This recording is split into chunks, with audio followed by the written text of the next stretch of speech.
Welcome to IELTS time. I'm Archer, and today we're diving into a part 3 topic, information and technology. First, you'll hear a mock interview where Joseph answers a series of questions using rich vocabulary and thoughtful ideas. After that, I'll break down his answers and highlight the useful words and phrases you can add to your own speaking. Let's jump right in. How has searching for information changed compared to the past? Honestly, the change has been huge, almost like night and day. Back in the day, if you wanted to find something, you basically had to visit a library, spend ages digging through books, catalogs, or even microfiche. It wasn't just time consuming, but also limited. You were restricted by what that particular library had on its shelves. Sometimes you'd hit a dead end, but today it's a totally different story. With smartphones and high-speed internet, you can get answers to almost any question in seconds. From anywhere, this instant access has not only sped things up, but also opened up an unimaginable range of resources to everyone, regardless of where they live. That said, having access to so much information can sometimes feel overwhelming, and it's easy to get distracted or confused by conflicting sources. What are the advantages and disadvantages of using the internet to find information? The advantages are pretty obvious. The internet gives you access to an incredible wealth of knowledge, and you can find information on practically any subject at any time. This has leveled the playing field in many ways. Students, professionals, and hobbyists alike can tap into resources that used to be locked away in universities or libraries. Plus, the interactive nature of many sites like video tutorials or forums makes learning more engaging. However, the downside is quite significant too. One major problem is misinformation. It's easy for false or misleading content to spread rapidly, and not everyone has the skills to spot it. Also, the vast amount of information can lead to what's called information overload, where you spend hours sifting through irrelevant or low-quality material. Another issue is those filter bubbles created by algorithms, which show you information that confirms your existing beliefs, limiting your exposure to diverse viewpoints. Do you think people trust the information they find online? Why or why not? Trust in online information is definitely a mixed bag nowadays. For everyday stuff like checking the weather, getting directions, or looking up quick facts, most people tend to trust what they find online without much question. But when it comes to more serious topics like health advice, politics, or breaking news, people have grown more cautious and skeptical. This is largely because of the rise of fake news, biased reporting, and the realization that anyone can publish content online regardless of their expertise. As a result, people often rely on well-established, credible sources such as major news organizations, academic institutions, or government websites. There's also a growing awareness about the need to cross-check facts and be critical of what you read, which I think is a positive shift. What kinds of information are most difficult to find? I'd say the trickiest information to find falls into two main categories. First, anything proprietary or confidential, like a company's internal research, trade secrets, or government classified data, is deliberately kept under wraps and usually inaccessible to the public. Then there's information that's really old or hasn't been digitized yet. For example, very specific local history records, family archives, or obscure documents in small museums or libraries might only be available offline, and often only by contacting the right people or visiting in person. Finally, very recent developments or breaking news can sometimes be hard to verify or find comprehensive details about, simply because the information is still emerging. How do schools and universities help students learn how to find reliable information?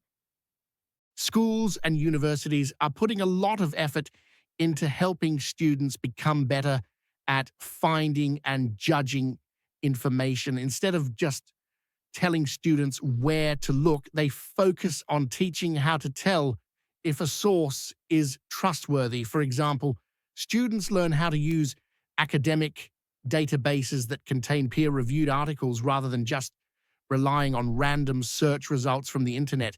Teachers also encourage students to think critically, asking questions like, who wrote this? Is it up to date? Why was it written? On top of that, students are taught how to cite sources properly, which not only helps them avoid plagiarism, but also shows the importance of giving credit and being transparent about where your information comes from. All of this helps students become more independent and responsible researchers, which is a skill they'll need long after they finish school. In what ways has technology made searching for information easier? Oh, in countless ways. I think the biggest change is the incredible efficiency of it all.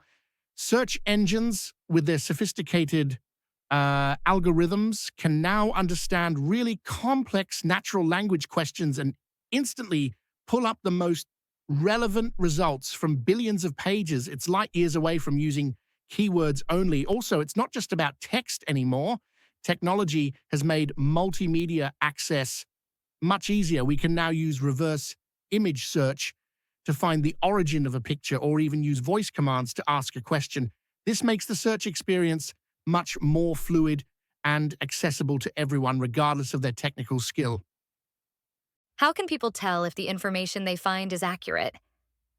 Determining accuracy requires a judicious and skeptical mindset. Instead of just accepting what's on one page, the most effective technique is simply cross-checking or corroboration. People need to quickly ask who the author is and what their vested interest might be. Reliable information often comes from recognized academic or reputable organizational sources. Most importantly, one must open up 2 or 3 independent sources and see if they report the exact same facts. If a sensational claim is only appearing on one obscure website, you can safely assume it hasn't been properly verified. Is it better to search for information yourself or to ask someone else?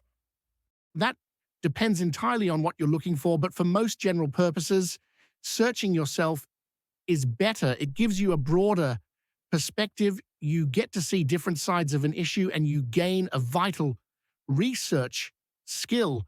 You're learning to be autonomous. However, asking someone else is superior when you need personalized advice or expert insight. I mean, if my car is making a weird noise, I'll search online for general causes, but I'm going to ask a mechanic for the accurate diagnosis.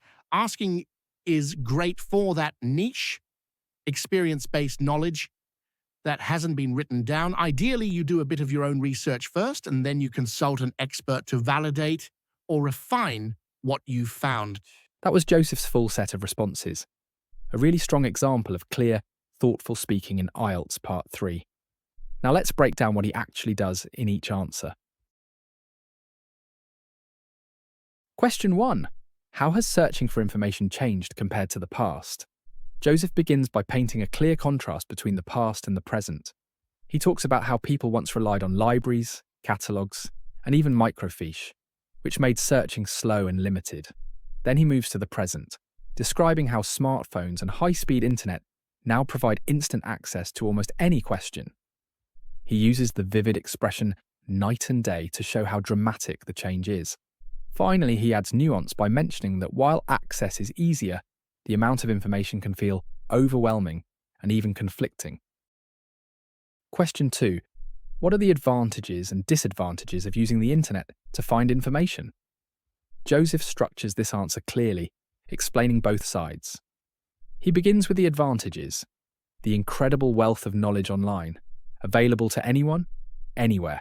He says this has leveled the playing field, giving equal access to students and professionals alike. He also notes that interactive tutorials and online forums make learning more engaging.